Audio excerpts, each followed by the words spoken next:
This is a good list that I've put together, inspired by a couple of others and my own contribution, and I'd like to share this list with you. First, learning the power of purpose.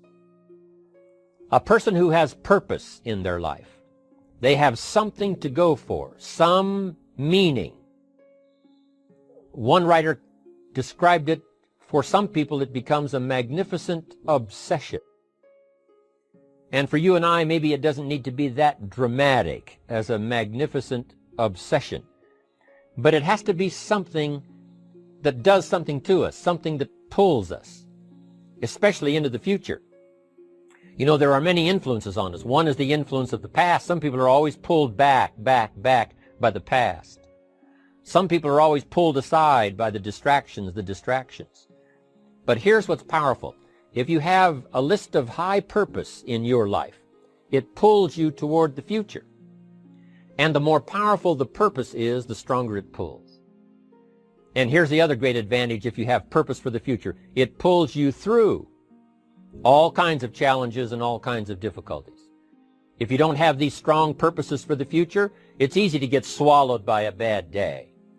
It's easy to be almost annihilated by a poor month.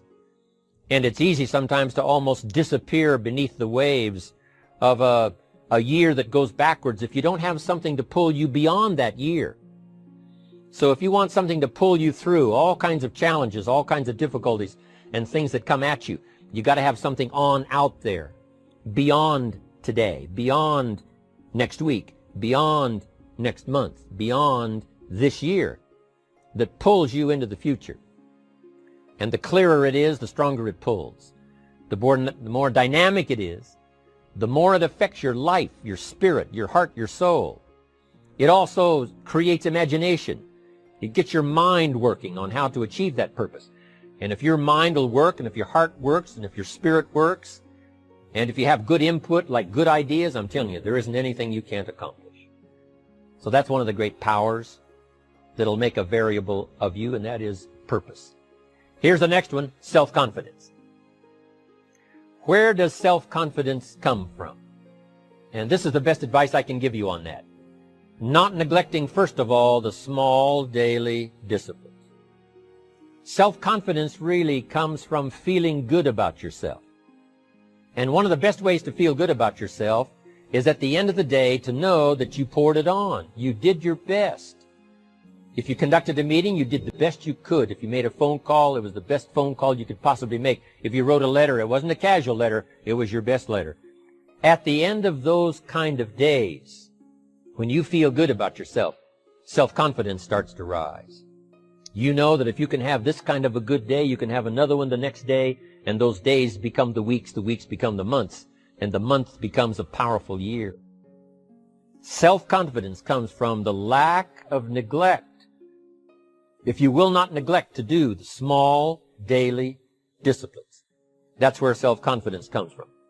Part of good health is self-confidence. I know I'm going to be healthy. I take the Herbalife products. I eat the apple a day. I walk around the block. I do the jogging on the beach. At the end of the day, when you've really poured it on and you've done all the stuff, self-confidence grows. That self-confidence affects your health. It affects your future. It affects your psyche. So this is true. One of the great powers is self-confidence. Self-confidence means willingness to do whatever it takes to achieve. Some people say, well, I'll do it for a little while and see what happens. You know, I'll try a couple of things. If that doesn't work, I'm out of here. And all of us know that that kind of person doesn't have much of a future. But if you're willing to do whatever it takes, if I have to learn a couple of things, I will learn those things. If I got to learn 5 or 6 things, I'll learn all 6. If I have to take an extra class, I'll take an extra class. If I've got to read the books, I'll read the books. If I have to consult with people who know more than I know, I will do the necessary consulting. Whatever it takes, I will do. That starts to develop unbelievable self-confidence. Self-confidence also comes from the ability to rise above your circumstances. To rise above what happens, the petty little things, the discouraging things that would sink everyone else's ship except yours, that would cause someone else to quit early in the day, but you keep going.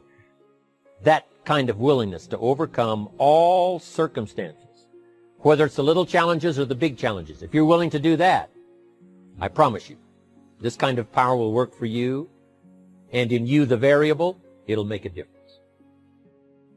The third on the list I had was enthusiasm. And here's what I wrote about enthusiasm. Enthusiasm that's powerful is mostly enthusiasm that is enthusiasm inside, 90%, 10% outside. We all know what the enthusiasm is like when somebody lets us see their enthusiasm, which is like the 90%, and only 10% of it is inside. But the enthusiasm that really affects people is not just being loud, but the enthusiasm that runs deep, the enthusiasm that comes from deep inside, created by self-confidence, created by purpose, created by genuine willingness to help other people. That kind of enthusiasm, knowing that you're going to get the job done, knowing you're going to affect people, knowing you're going to have testimonials flowing in from all kinds of directions. That kind of enthusiasm. A lot of it is quiet. A lot of it is unheard. And the 10% that's heard, it rings a bell. People call it genuine enthusiasm because they know that what you say in the outward display of your enthusiasm is only a small tip of the iceberg of the enthusiasm you feel inside that really motivates you to do the best job you can. Next on my list to help you become the powerful variable is expertise. Wanting to excel in all of the skills and settling for nothing less than an outstanding performance. If you're willing to be the best in your field, if you're willing to demand of yourself excellence in skills, to be the best that you can possibly be. In the training, do the best you possibly can. In doing a workshop, do the best you possibly can. Developing the skills of using your personality, developing the skills of language, developing the skills of influence, developing the skills of organizing. If you're willing to be an expert in all of the skills, Herbalife has the way for you to invest those skills and not only make a handsome living, not only make a lot of money, but if you would so desire and if it would be your purpose, a chance to make your fortune. Expertise, excellence in skills. Here was the next one on my list, making a powerful contribution to you, the variable, and that is preparation. Well prepared. And preparation, of course, involves a whole lot of things. A big share of our life is preparing, getting ready. When we go to the first grade in school, we're just preparing for the second grade. After we've finished 2 grades, the 2 grades prepare us for number 3. Sometimes it seems like a long, excruciating time. And the time will just seem like it'll never come when we can finally have the performance that we really want. But it takes time to prepare. It takes time to get ready. And the decisions you make in the preparation time, those are the decisions that last for a lifetime. Preparing to have a good day. It's that preparing, maybe the night before, maybe the couple of days before the day that you're going to put everything together. The preparation for a meeting means that you've taken it serious. The preparation for doing a workshop means you're serious about the workshop. You want to make the best contribution. That kind of preparation is important. But here's preparation that's very vital, and that is to prepare yourself for success. Life seemingly does not wish to waste success on the unprepared. Life says, why waste a fortune on this person? They're not prepared to do the right things with it. They're not prepared to use it wisely. If a fortune was bestowed upon this unprepared person, it would probably be wasted. The people that could have been touched won't be touched. What could have been done won't be done because this fortune will have been wasted on the unprepared person. So not only look for fortune, not only look for the promise, but prepare yourself. And ask of yourself, what can I do to make myself ready? Because remember, life was designed not to give us what we want, not to give us what we need, but life was designed to give us what we deserve. Every value in life must be paid for, and those that pay are the ones that get it. It says those that give receive. Someone says, I wish to receive, I wish to receive. You don't have to concentrate on receiving. Just become a good giver. It says those that search will find. Someone says, well, I need to find some good ideas to help change my life for the future. Then to find good ideas, that doesn't come because you need them. It comes because you search for them. If you want good ideas, you got to go after them. You got to go to the class, you got to go to the workshop, you got to go to the training, go to the book, right? You got to go to the journal, right? Go where good ideas are being taught. Go searching, go looking, because good ideas are not going to be wasted on those that are not seeking, searching, well prepared.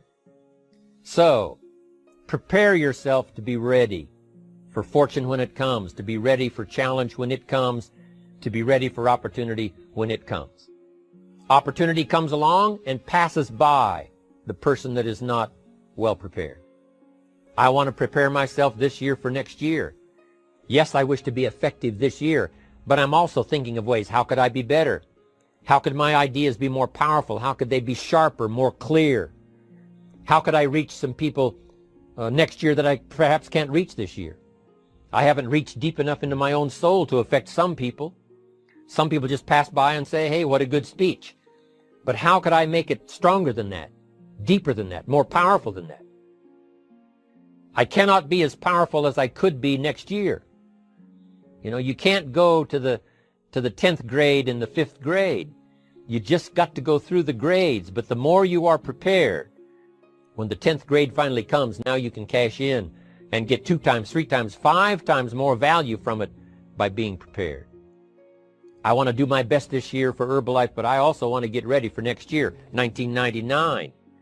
And then when the year 2000 comes at the turn of the century, I want to be well equipped by language, by instinct, by temperament, by personality, by influence, to really be valuable the year 2000, 2001, 2, 3, 4, 5. That's my goal. I'm sure it's your goal. Now here's the next one. There's great power in self-reliance. Self-reliance means you simply look mostly to yourself. It would be nice if someone just gave you this, gave you this, gave you this. It would be nice if everyone did their job exactly as they're supposed to do it. But here's what you've got to do. Primarily rely on yourself. Primarily say, I'm the person responsible. And I will learn the necessary skills so that I can help people learn their skills. If I need lots of people to do certain things to build my organization, that is what I must have. But I've got to be the final backstop. I've got to be the final one that people can rely on. So that if this is missed and this is missed, I can catch up. I can fill the gap. I can do the job. We have to do it when we conduct meetings. We have to do it when we conduct training. We have to do it when we're in a class of just a few. What someone might have missed, we're there to fill in. Self-reliance. Primarily, we're learning to count on yourself. So that you can do this. Never complain and never explain.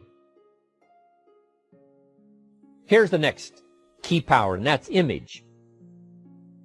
There's many parts to image. The image that others see you as. The image you have with other people. And it's very important how other people see you. If they don't see you as a leader, chances are they won't pay attention. If they don't see you as being in control, chances are they won't have the trust. If they don't see you as knowing where you're going, what you want to accomplish, they probably won't follow.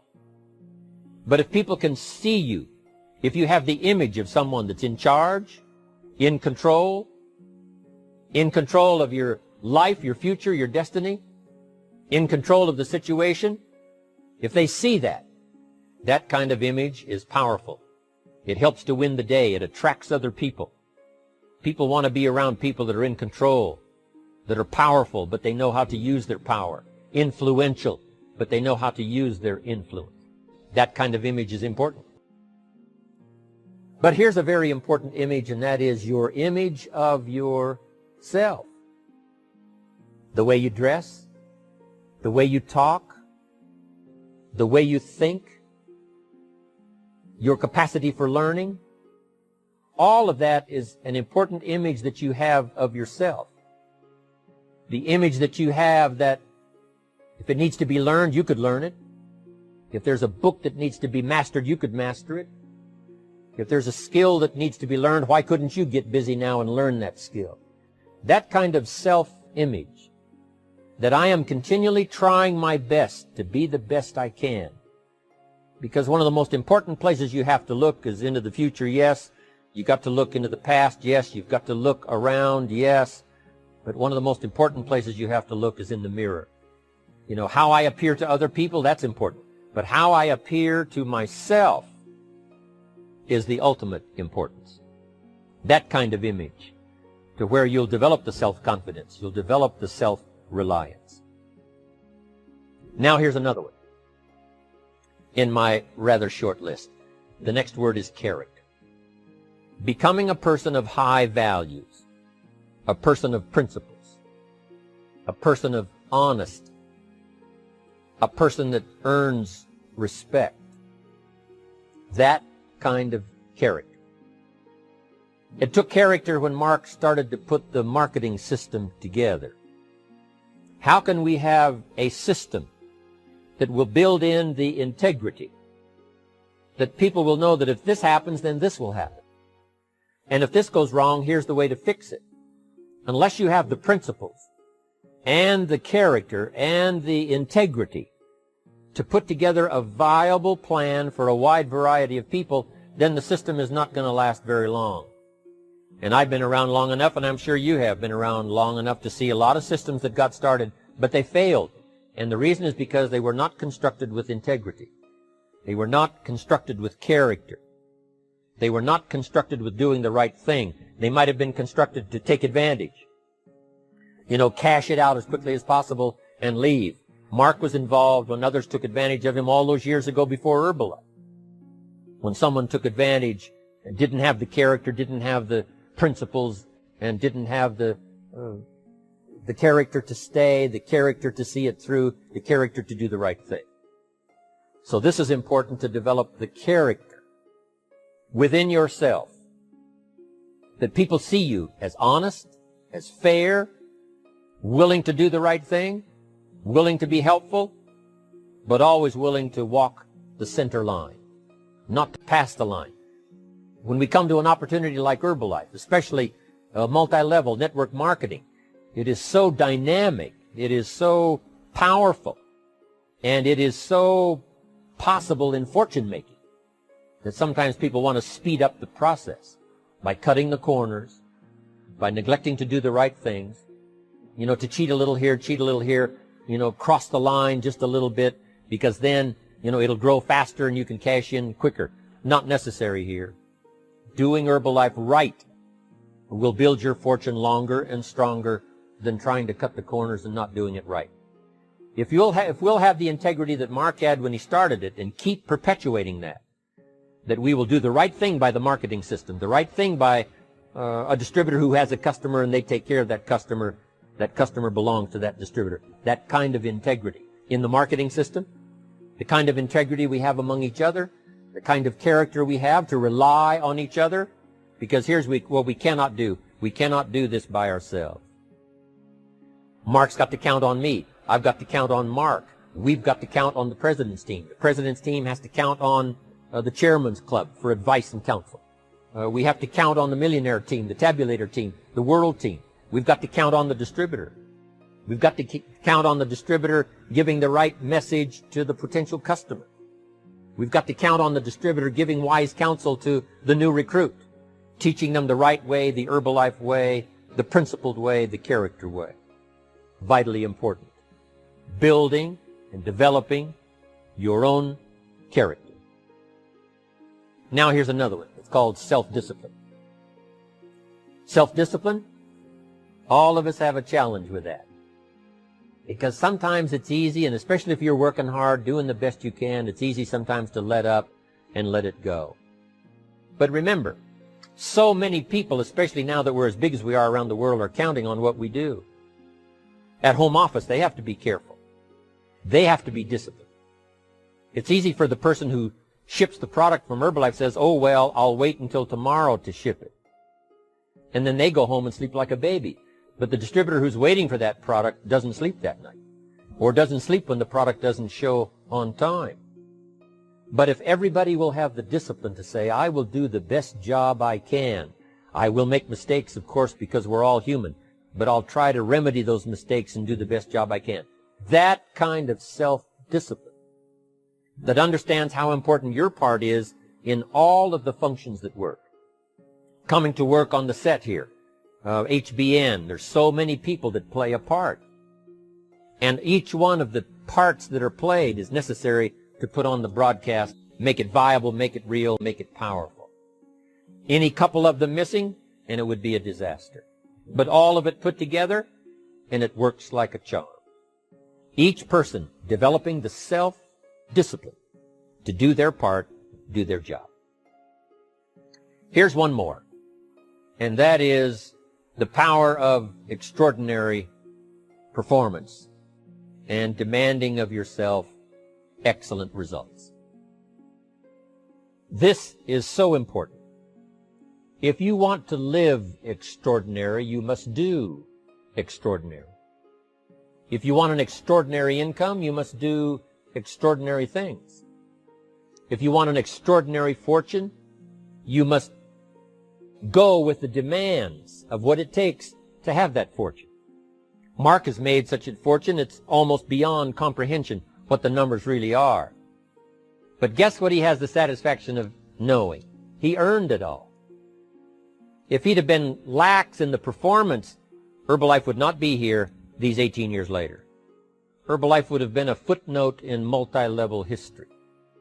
But because he performed year after year, the 3rd year and the 5th year, and the 7th year and the 10th year, and the 12th year and the 15th year, and now performing well in the 18th year, I'm telling you, that's what makes it such a viable fortune for Mark personally, of course, because he did the job.